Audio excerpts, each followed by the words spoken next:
Depuis que j'ai découvert ce secret, mon poulet est toujours parfait. Pour la recette d'aujourd'hui, je vais mettre 6 cuisses de poulet dans une casserole. Ensuite, je vais couvrir les ingrédients avec du lait. 1 cuillère à café de sel, 1 demi-cuillère à café de poivre noir, 1 cuillère à café d'ail en poudre, 2 feuilles de laurier et couvrir pour laisser cuire 10 minutes. Après ce temps, je vais retourner la recette de l'autre côté. Ainsi, je couvre à nouveau pour laisser cuire encore 10 minutes.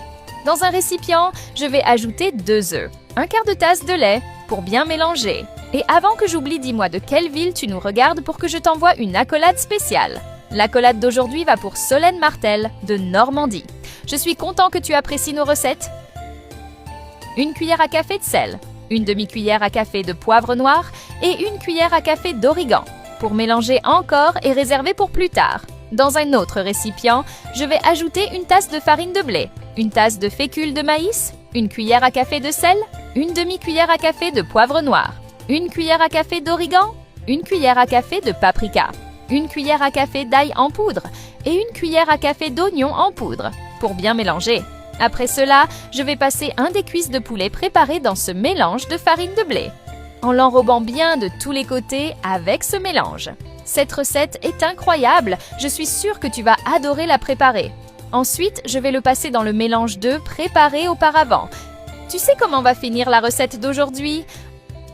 Encore une fois, je vais le passer dans un autre récipient avec de la chapelure, enrobant la recette avec de tous les côtés.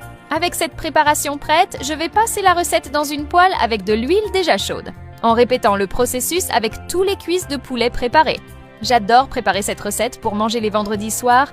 Ma famille me demande toujours d'en faire plus tellement elle est délicieuse.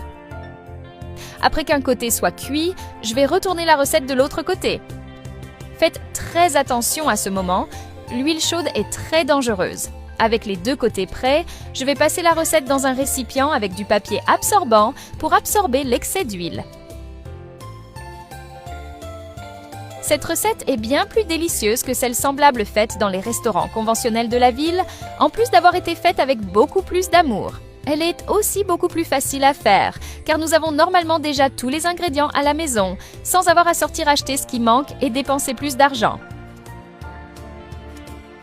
Pour compléter la recette, vous pouvez ajouter du ketchup à volonté.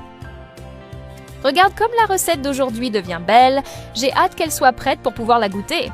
Je suis sûre que tu as déjà